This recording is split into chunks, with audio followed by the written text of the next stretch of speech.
Force Chick here for the RPF.com. I'm at Comic-Con 2011 and this is the Prop Store of London. With Stephen Lane, and Stephen is the owner of Prop Store of London. Thank you for talking with us this morning. My pleasure. How's the con going for you? Great fun as always. Love it here, love it here. It's a long way to come, but it's a great experience for us all. Great.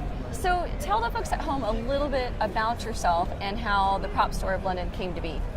I suppose its sort of genesis was the fact that I've always been a collector and I've always been interested in movie-related material. And like so many people who are in our hobby now, I started with the movie-related toys. So I used to collect the Palatoy Star Wars toys, the Kenner Star Wars toys. Me too. Yeah, okay, we all came from that yeah. sort of. And it was as I sort of grew a little bit older and I had a little bit more disposable income, I started going to more toy fairs. And it was at one of those shows that I started encountering sort of bits of memorabilia that were actually used in the films. And I found that really interesting. Yeah. At one of these toy shows, I'd set up a booth. I was selling some of my old toys. I was trading them backwards and forwards. And a guy offered me a Rebel blaster and from Star Wars, and I knew nothing about it. I didn't really sort of understand how he could have this thing and where it had come from. And I chatted with him for ages. He had a great story behind it. He'd worked with press and publicity on the film. And he ended up with this blaster. It wasn't recalled after a photo shoot, and that was it. And it was 10 times, 20 times what I used to spend on toys. I was just like, wow, oh my God, what have I done? But it was great, and it was a great experience, and that hooked me. And once I'd got that first piece, I was, okay, where else can I find this stuff? Where did this come from? Let's research it. And that's where it all began, really. Very cool. What made you guys do direct sales versus doing auctions like a lot of your competitors do? Yeah, that's a great question, and it's something that we've talked about many times over the last 13 years now we've been in business. And there are pros and cons for both platforms, ultimately, for both the buyer and seller alike. I think that we've always been much more comfortable with the sort of fixed price option, just because it gives the collector a firm understanding of exactly what they're paying for something. You know, there's no pressure in the way that we're going to sell a prop or a costume. A collector can browse our website, look through I think over 5,000 items on there now, take their time, make an educated decision. It doesn't have to be on one day, at 1 minute, at one time, under a high pressure environment. And then we can offer an interest-free payment plan, so they can then afford to pay for that item over 6 months if they want to, 3 months, 2 months, whatever's going to be fantastic. What's going to fit their budget. And so I think that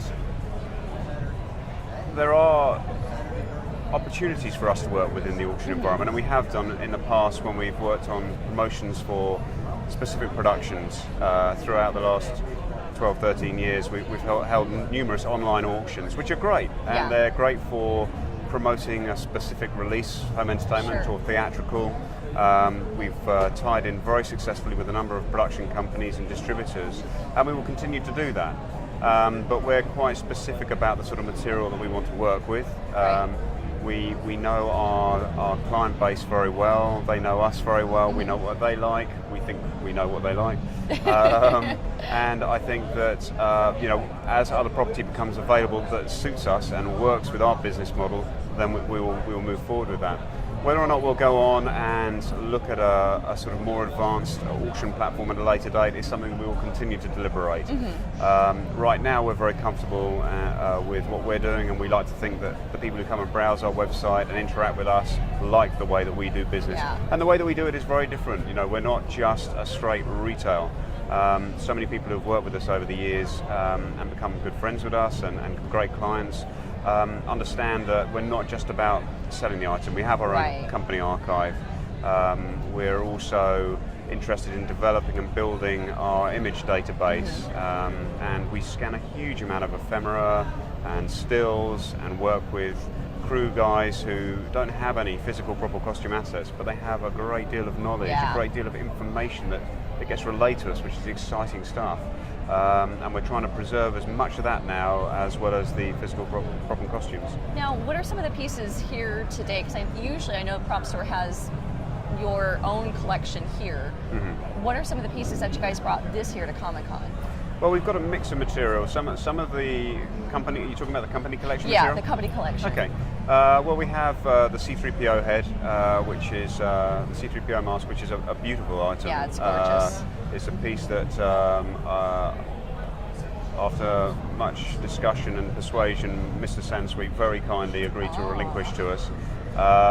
It's pretty much unique in regards to the quality and complete aspects of the mask. It has its light up original eyes, it has its neck piece, it has the bolts, it has the all of the nuts and bolts are there basically.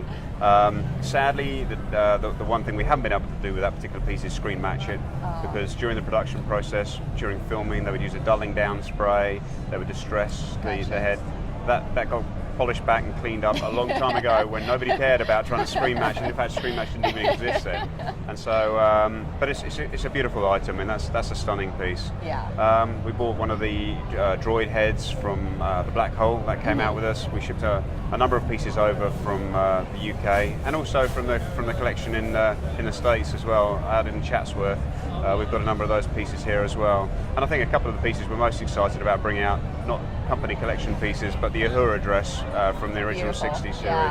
Yeah, we were so excited to find that. It's amazing. And then of course the Khan tunic that we've got here as well, and another amazing piece too. Definitely. And unexpected for us to find that sort of material really, as the Star Trek material has is so out there now. Yeah. And most of that material has been offered up to the market over the years, but this came from a collection from the very early 90s, and it had just been locked down for a number of years until we negotiated to acquire it. Fantastic pieces.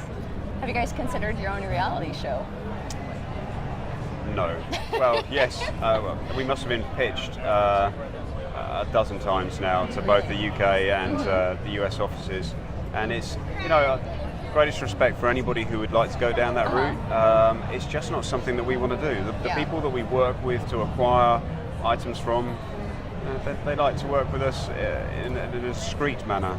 These people aren't looking for a limelight position. They're not doing it to be famous. And I don't think I've yet heard a pitch for a show that I would want to be involved with. I've heard so many different angles, and it is interesting. It's all these guys are out there trying to rack their brains as to what the next show should be and what the next format should be, and that's interesting. And I've heard some great ones while I've been here over the last couple of days as well, with other companies who are looking to do other things and other reality shows, which sound great. They click for them, but for our business model, it's just not really applicable. It's just not. If somebody wants to sit and chat with us and do some sort of show about the amazing stuff that we turn up and what we have in our collection, and maybe visit some of the other collections and things like that. That may be something that's an opportunity, but I don't think it would necessarily have the sort of dynamic punch that a lot of the producers and production companies are looking for a reality show. It needs to be car crash material, and that's that's not what we're looking to do. So maybe one day, but it's not something that we're looking at right now. What prompts some of these people that have had iconic pieces in their collection for years? What prompts them to decide to go ahead and sell them?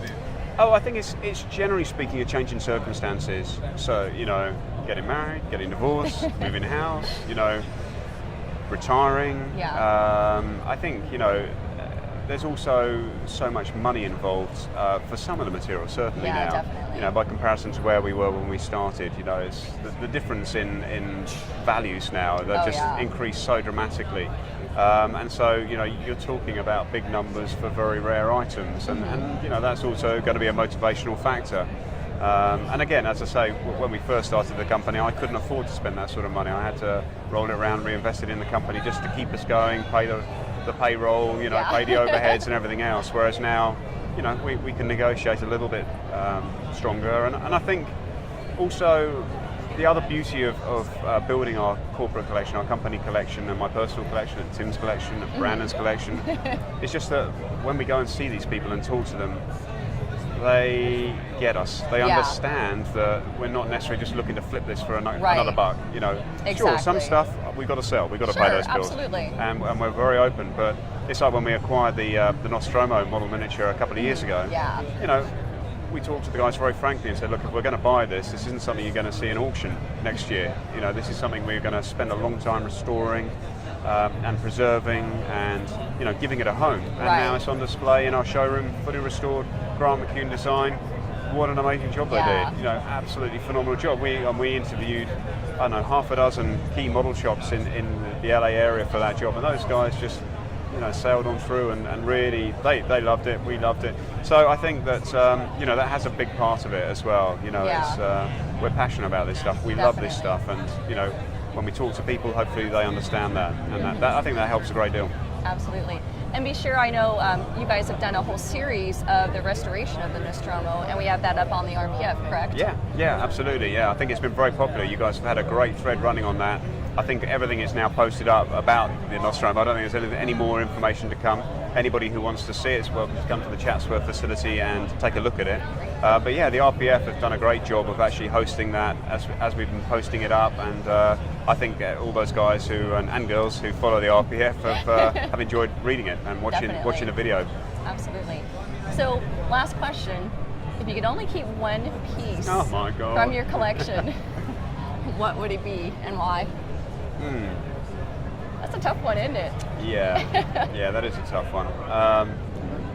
Shockingly, it's going to be Star Wars.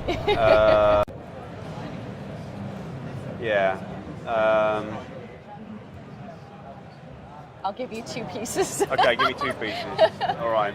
Well, I think one would be a TIE Fighter pilot helmet that I've got. We saw that last year, didn't we? Yeah, I think it was last year, or yes, I think it was. I think so. It was here. Which is screen matched to A New Hope. I just love the iconography of the TIE helmet. To me, when I watched Star Wars at the cinema, and I think I saw it some 25 times when it was released and then re-released on double bill with Empire and then triple release with Jedi.